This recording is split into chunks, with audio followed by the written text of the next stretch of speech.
Hello everyone, welcome back to episode 2 of Pokemon Go. I apologize for taking a little over a week off with this series, but I'm back and continue on it. This is part 1 of some of the things that I've learned about the game actually.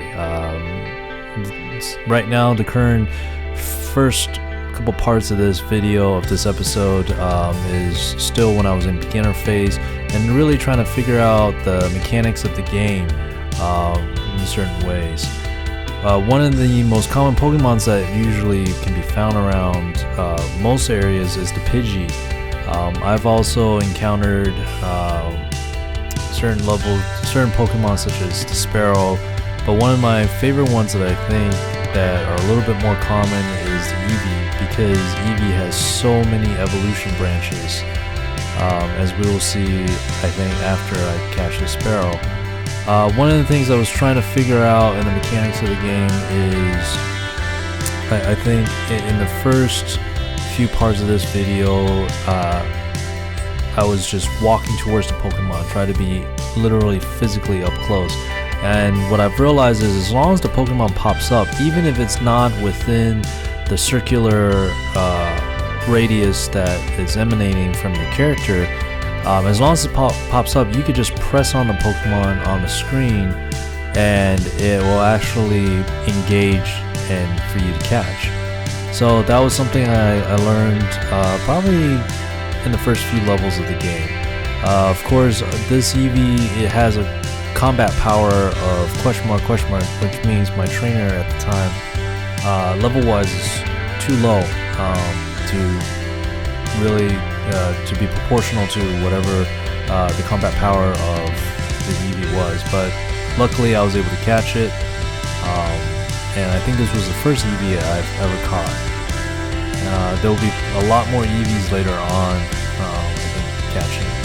So a lot of this video will be parts of certain Pokemons I've caught on different days and different times at different levels. For instance, right now this is a Venonat, and I was really, I think in the beginning I was really trying to fill in my Pokedex. I feel like there were many common Pokemons that need to be filled out in my Pokedex, and one of the worst things that could possibly happen is the game glitching at this moment, where the Pokeball, after catching the Pokeball just stuck. It doesn't process. So then I had to basically close the application and turn it back on, and trying to see if I actually caught the Venonat. And what was interesting was, I think because I gave it enough time waiting, that the Venonat was actually caught. So these are some of the Pokemons that I caught early in the game that weren't too far away from me. One of the things I noticed was Bulbasaur tends to pop around times a week, sometimes at least once a week. So this was during the time before the current patch of the game, where you had certain Pokemon nests that were stationary, that would be in certain locations at all times, and you would just go there and you would keep finding that Pokemon over and over again. Unfortunately for me, Bulbasaur became less and less consistently popping in my neighborhood. It kind of just was here and there all over the place, so the nests kind of, I guess, moved eventually or dispersed. But for a while I caught quite a few Bulbasaurs, about 4 or 5 in the span of maybe 2-3 weeks, and so that was it was a resourceful area. This is my first Poke Station, and I was making the same new move of trying to be as physically close as possible, which you don't need to be, and all you had to do was really just click on it and spin it, and you get a lot of items from it. Typically a lot of people like to get Poke Eggs from these, and I'll explain them later in a later episode. I was parked in front of Starbucks, and this Poliwag appeared, and unfortunately the CP was kind of low, so I decided I might as well just catch it, easy catch, and just fill out my Pokedex. And hopefully, if there are more Poliwags, I can eventually just evolve it. One of the things I did realize, and I think I'll have examples in later episodes, is that if you do miss catching the first time you miss catching the Pokemon, the second time, even if you turned off augmented reality, the distance between the Pokeball and the Pokemon actually increases, and for some reason, I don't know why it is, it's so much harder to connect that second throw. Outside of a restaurant at another Pokestation, I found a Pidgeotto, and my thinking was I didn't want to spend too many candies evolving a Pidgey.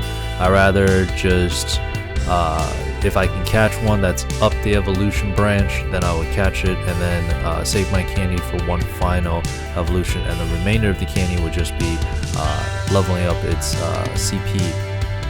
And so the Pidgeotto was caught fairly after the Poliwag. One of the things you realize in a Pokestation is you could put these things called lure modules, and basically they look like cherry blossom leaves falling, and basically it attracts Pokemons for 30 minutes, as many different types, especially if you're in an area that's very that has a wide array of different Pokemons.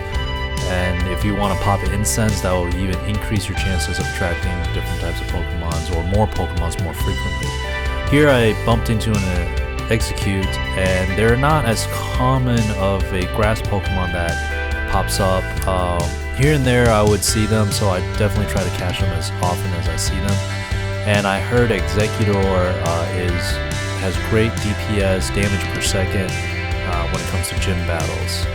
So if you ever come across Executor, definitely you want to add to your collection. This is a look at Pokemons that I caught close to level 5, I believe, and an egg that I had.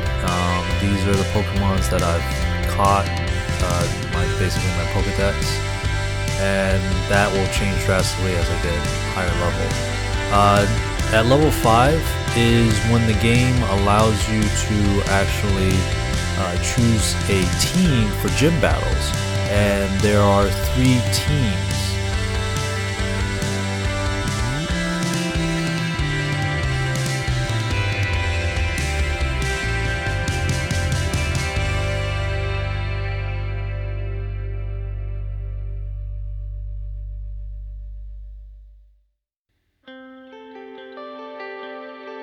The gold team is known as Team Instinct, and basically they're about trusting your instincts or your gut. The blue team is Team Mystic, and they're about most of their interest lies with evolution and studying Pokemon. And then the red team is Team Valor, which is about being the very best Pokemon master that you can be, train hard and bond with your Pokemon and help tap into your strength and the Pokemon strength, etc., etc. Honestly, it doesn't really matter which team you're on at first. I think the rumor has it that each team is represented by each of the legendary birds. For instance, Team Instinct is Zapdos, Team Mystic is Articuno, and then Team Valor is Moltres. And so I think later on, when they do put in new patches for the game, rumor has it that there will be events for your team specifically, and so, or you will have a chance of getting them through an event, and so you want to choose your team based on, I guess, the type of the legendary bird that you really like or want. Once you pick your team, it will appear under your character's profile, and it'll show which team you ended up picking. And this is a look at some of the Pokemons that I've caught.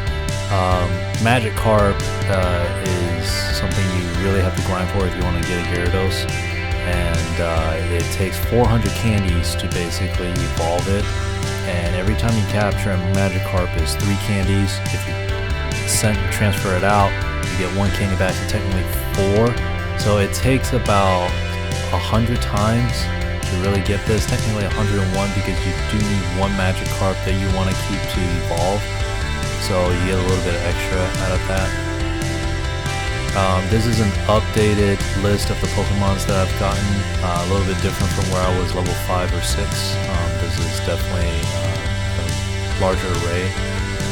Very common is Pidgey, so you can catch a lot of Pidgeys and kind of gain experience that way.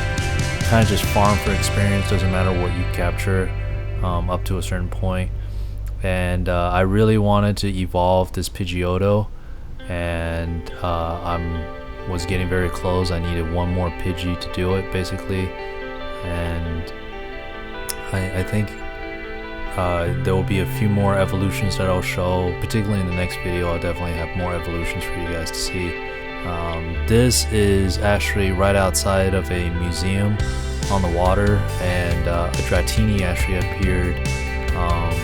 I think this is the second Dratini that I encountered. The first one I didn't record. They kind of come and go. I haven't really found a good nesting area, and now with the new update, Pokemon nests are now mobile, so they don't stay in one place anymore. But you can see the number of stops that are here. One of the things I want you guys to notice is that for Pokestops, basically as long as the Pokestop is activated within the circle that is emanating from your character, then you can just click on the Pokestation and swipe it, and then it will drop the items for you. And one of the quick ways is you don't have to push on your screen for every item. Just hit the X button to exit out, and all the items will load up on one list. I hope you guys enjoyed that episode. Thanks for watching and taking time to watch. Please feel free to like and subscribe for future content. Hopefully I plan on releasing part 2 either at the end of this week or the beginning of next week, so stay tuned for that. Thanks for watching.